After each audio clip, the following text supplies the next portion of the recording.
Hey guys, welcome back to my channel. Today I'm going to be doing a pretty late video because I'm going to be doing Top 5 Wednesday on a Friday. Basically, I was pretty busy slash sick these past few days, so I wasn't able to put up a video for Top 5 Wednesday, but I liked this topic so much that I decided that I was just going to film it late and post it late because I wanted to talk about it. So this week's topic is fandoms we are no longer in. So I sat down, I thought long and hard about this. If you know me, you know I get obsessed with things really easily, especially like books and like musical acts and TV shows. I get very into quite easily. So I'm gonna warn you, some of these are kind of cheating because I'm one of those people, like once I'm in a fandom, I'm kind of in the fandom forever. Like I'm always gonna think, except for one of these I'm definitely no longer in. I just kind of get nostalgic and I'm still like, oh my gosh, like I still want to read it, I still want to listen to it, and like, you know, I'm just maybe not as hardcore into it as I once was. So without further ado, let's get into it. So the order for these was like really hard to figure out just because I didn't know if I wanted to do it in like recency of like leaving the fandom or like being less obsessed, or if like the top 5 like how much I loved them. So I think that's kind of where I went, but then I also have like some that are farther away from the number 1 because I'm still kind of in them. Yeah.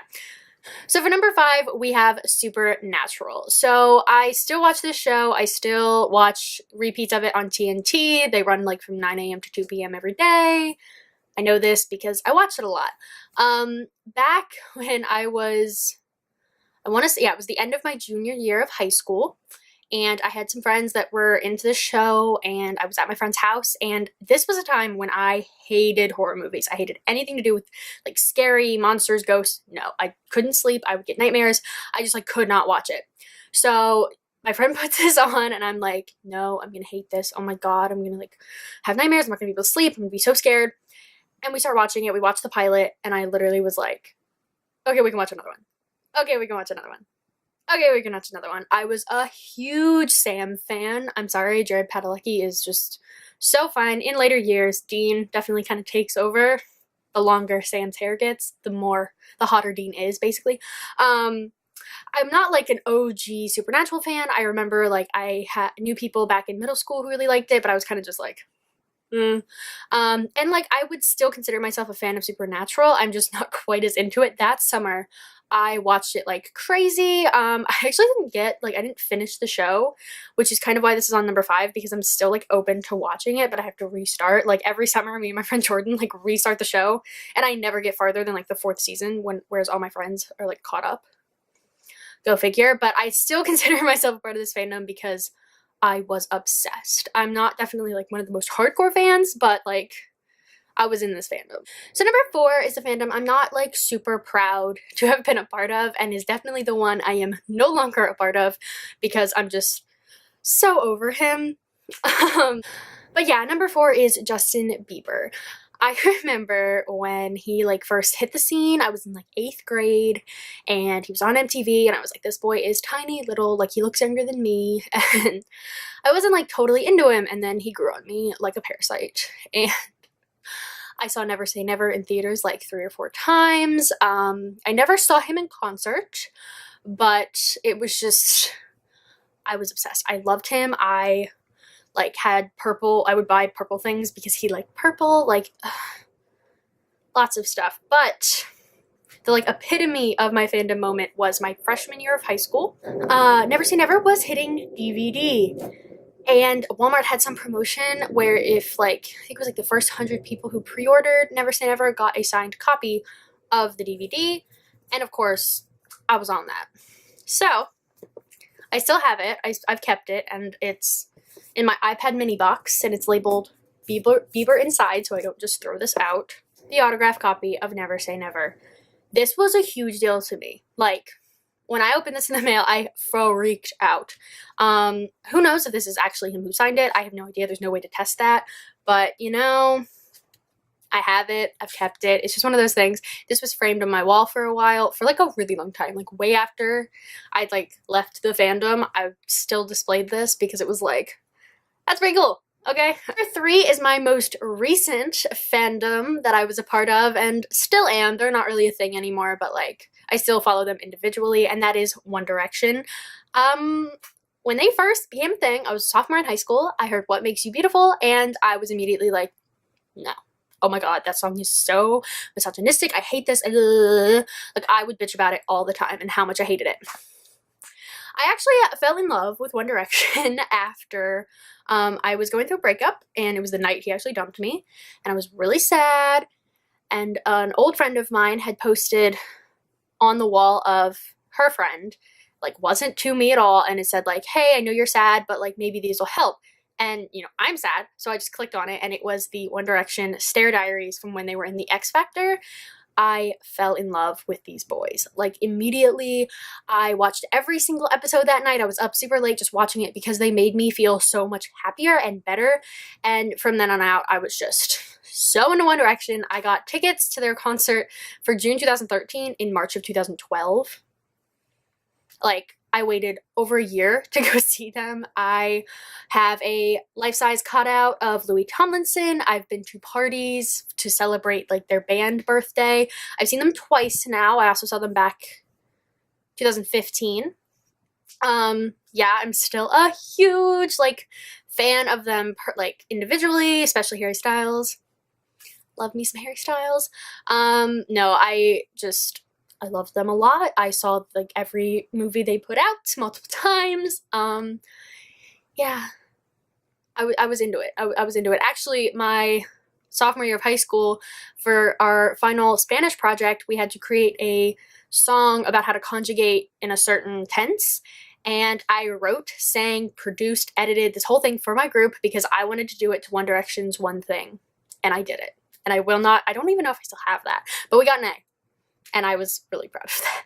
Number 2 is a book/movie related one, and that is Twilight. I don't think I was the biggest Twihard, like, definitely wasn't. I read the books 4 or 5 times. I've seen most of the movies. I don't think I've actually seen the last one because I'd, like, fallen out of love with Twilight by the time it came out. But I probably should. But let me think. I had friends who were very into them. I would buy, like, I had a friend who I bought a Jacob Black pillow for her birthday. You know, I don't have as many memories of, like, loving Twilight. I remember when the movie came out, I was rereading the series, and I, like, made my mom watch it, and she liked it a lot, but yeah, so Twilight wasn't something that I was, like, super obsessed with, but it was something that I really did get into. I loved Robert Pattinson. My mom actually bought the Robert Pattinson Vanity Fair cover just because she liked him so much. Yeah, I just have memories of listening to that soundtrack and, like, buying it because I loved it so much, and just, those were the days, man. And my number 1 is very obvious if you know me. Basically, this band was the epitome of my middle school experience. I started liking them in 6th grade, and I kind of stopped liking them in 8th. Well, no, I still like them. I stopped being obsessed with them in 8th grade, but the entire time through 7th grade, people knew me and my best friend by this band. They knew that we were, like, those girls who loved them, and those were the Jonas Brothers. The reason I got into them is because for Easter in 6th grade, my mom was going to go buy me an Easter present at Target, and I said, oh, like, I want the Naked Brothers Band CD. She couldn't find it, and she called me, and she was like, what about a Jonas Brothers CD? And I was like, fine, I guess that's fine. It started a hurricane. Literally, I listened to that album so many times. It was their Jonas Brothers one, so their second album technically.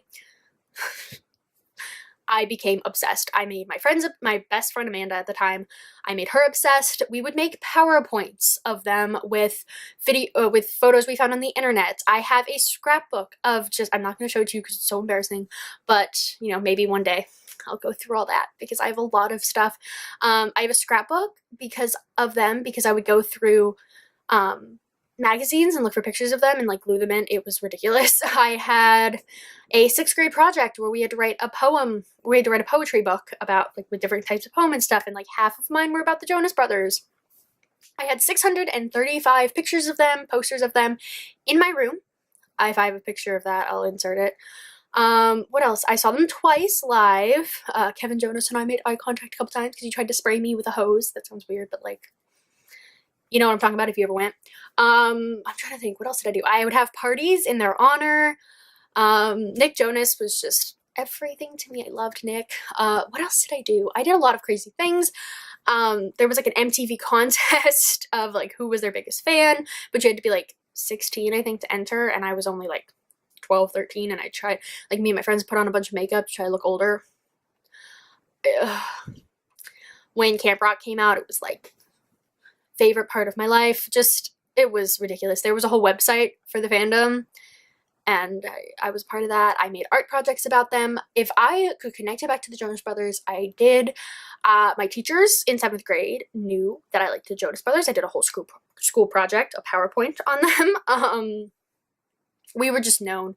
The first, like, I guess pickup, it wasn't a pickup line. It was the first thing my boyfriend in 7th grade ever said to me was, so what's your favorite Jonas Brothers song? Because, like, we'd never really spoken, but he knew that I liked the Jonas Brothers. It was that intense. It was that intense.